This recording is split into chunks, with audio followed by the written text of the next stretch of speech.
firm in the world was responsible for over $50 million of placements of executives and was one of the top recruiters recognized nationally while serving in the United States Army. You'd probably say he's qualified. This is the Executive Career Upgrades Podcast. Career competition is fierce. If you're a director, a VP, or an executive, this podcast is for you.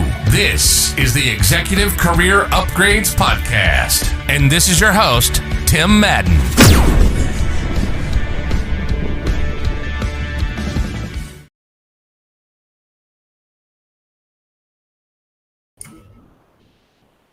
All right, how is everybody doing today? We're going to get started here shortly.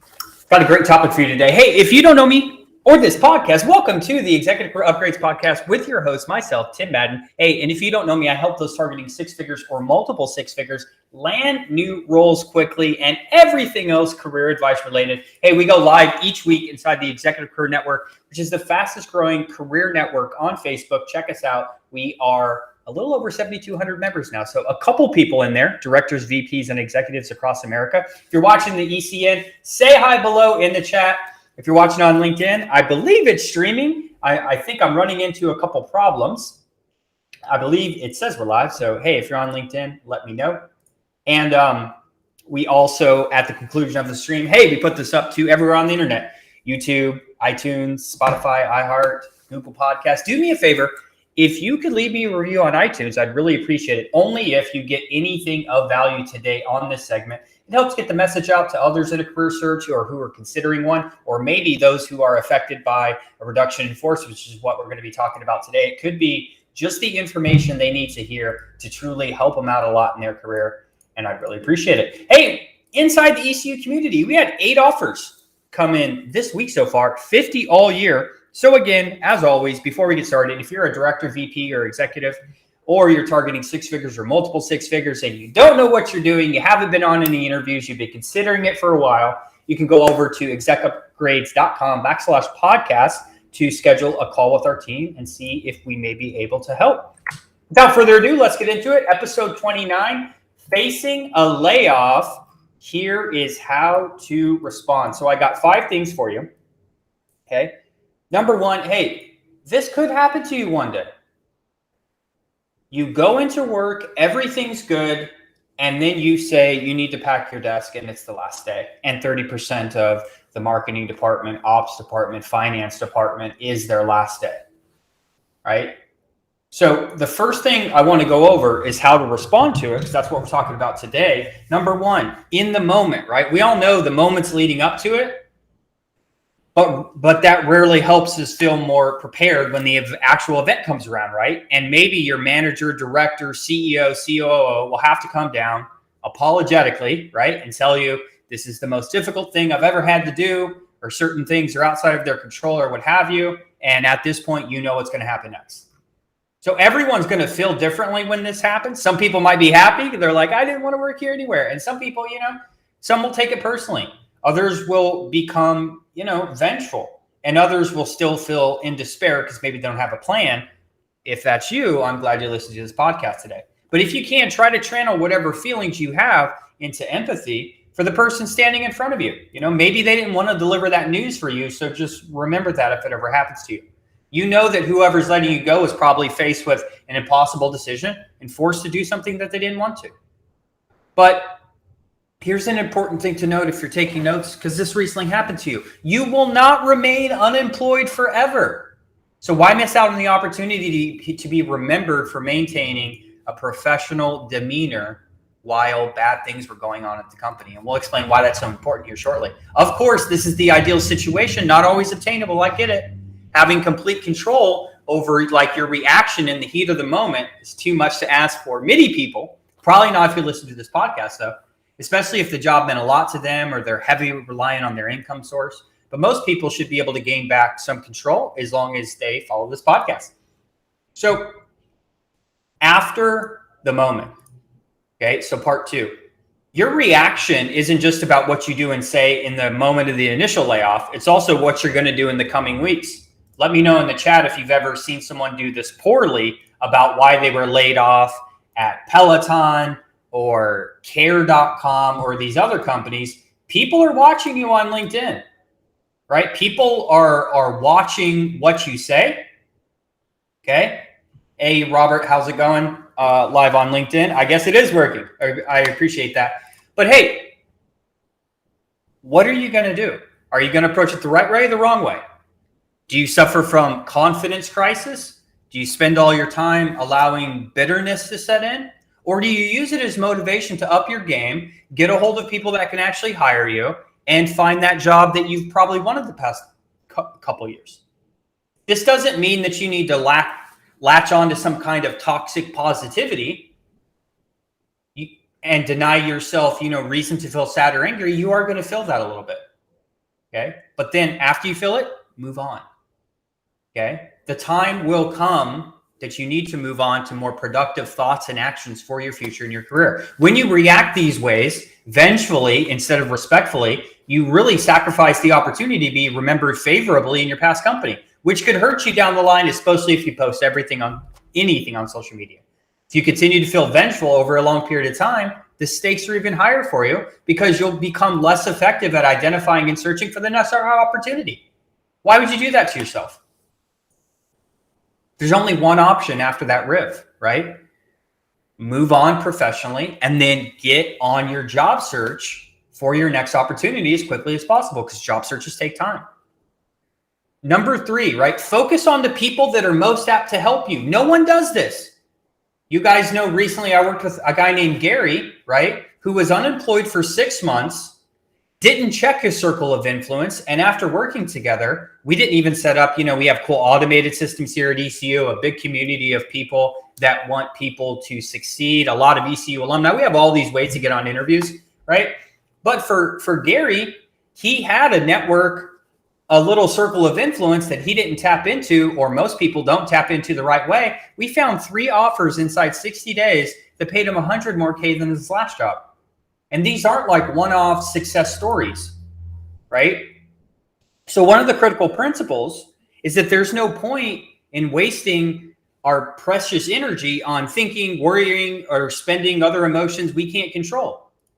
One of my favorite quotes ever, and let me know if you like this quote, okay, is that the past is the past.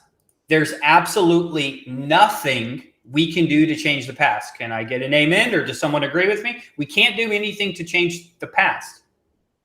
Bob Proctor goes on to say, to spend our time right now focusing on the past is only ensuring that nothing's good's going to happen for you, right?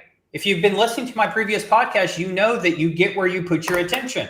If I put on all my attention on how bad this is, I can't believe this happened to me, and everything else, we're literally, the blinds are shut to possibly even realizing the other potential that's in the marketplace right now.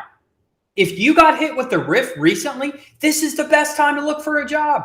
If you've been searching for 4 years, not like you should have left like a couple years ago, this is the best time to search for a job. The job market's booming right now, especially tech, SaaS companies, as I said on my previous podcast. Okay. So remember, the past is the past. There's nothing we can do to change it. And to spend our time now in the present, focusing on the past, is not going to look good for your future. So instead, we need to learn how to focus in on our circle of influence. And what can I control after I've been laid off? Here's just a couple ideas. Number 1, how's your resume? How's your LinkedIn profile? Does it highlight your accomplishments and achievements? What are you going to be targeting for your next role? What position? What type of company? Hey, are you going to reach out to your network for help? Do you know how to do that? Do you know how to control yourself around your friends and family, right? So you're not affecting their life. Do you know what I mean? When you're not feeling good and you're letting everyone know, and you don't think anything's going to change, it's just a bad place to be in your life. You get the idea, right? When there's so many ways you can be productive and maximize your chance of landing the next job or your next role, it would be foolish to spend your time thinking about negative emotions, right? And I know it's easier said than done, but hey, you can at least try. 4, remember, someone is always watching you. Let me tie this up with just a final reminder, okay? Since your company laid you off, you might think you no longer have any reason to care about Betsy and HR, about what they think of you, but you never know what could be in store for you down the line. Maybe that human resources director or VP, right, got let go too, and maybe they're going to be at the same company you're interviewing for in a couple of weeks. How awkward would that be if you left unfavorably, right? If you have particularly bad response, maybe the story of your layoff will spread to the organization, to your friends, families, your ex-coworkers. This is all the more reason to react with dignity when you are a part of a Riff. So your network's going to be essential to your success. So everyone you've worked with at your past companies is someone who could potentially advocate for you for a new opportunity at their company or someone who they know. So don't sabotage that for a few moments of like empty satisfaction you get from making some like smart remark when you leave, even though you might want to. Okay. And remember, number 5, right? A riff does not define you. When we get caught up in a moment of a riff, it's easy to fall into a way of thinking of, I'll never get that job again, right? Like maybe that was like your favorite job of all time. And we get into this way of thinking and we start convincing ourselves that we're never going to get another job. We literally just did a compilation of some success stories we've had up at ECU. Raquel, you're awesome. Where we, going through a lot of these people that we helped, last year, you can see that, they were lacking confidence. They were lacking this and that. And it was all showing up on these interviews and the actions that they took. Okay. So absolutely don't do that. But above everything else, we want to emphasize that you should be thinking about your future every step of the way. Let me repeat that. You should be thinking about your future every step of the way. Here's why. Notice in this podcast, if you're watching on the live video now, if you're watching on Apple or Google Podcasts right now, I'm holding up this little 10X binder, which is really just a planner, where each day I think about what do I want my life to look like in the future? And I write it down. And that's what I stay focused on. Not every bad thing that happened to me today, last week, last month. If you don't think bad things happen to Tim Madden, you're absolutely wrong. But I don't focus on that because I know it doesn't serve me, right? Focusing on my problems and being upset, here's what I know. It's never improved my situation. If you're watching live right now in the chat, let me know if complaining has ever helped you improve your situation. My guess is it hasn't, which is why I write down and I stay focused on the future, my future job, where I want to live, the impact I want to make in my community, right? The mentor I want to be for other people. You can't do that if we're constantly worrying about the past and some bad thing that happened to us. Okay, that moment did not make who you are as a human being right now. And I can hopefully you agree with me that everyone who's probably listening to this podcast know there's meant for something more, a better job, more impact. In a few months, this layoff might be the best thing that ever happened to you, but only if you respond to it the right way. So just to recap for today's episode, right? Number 1, we talked about in the moment, how to maybe suppress some of those feelings if it just happened to you. Number 2, after the moment. Number 3, focus on your circle of influence and things that can improve your situation. 4, remember, someone's always watching you, especially online. And number 5, remember, a riff does not define you. So all my people at Peloton and Care, etc., hey, if you guys need help, or maybe you are a part of a riff, maybe you were meant for something more, go on over to execupgrades.com/podcast. Check out some of the people we helped, ways that we can help you, and schedule a call with our team so we can get you where you can actually be excited to go to work every day and have some purposeful work. Until next week, have a great day, everyone.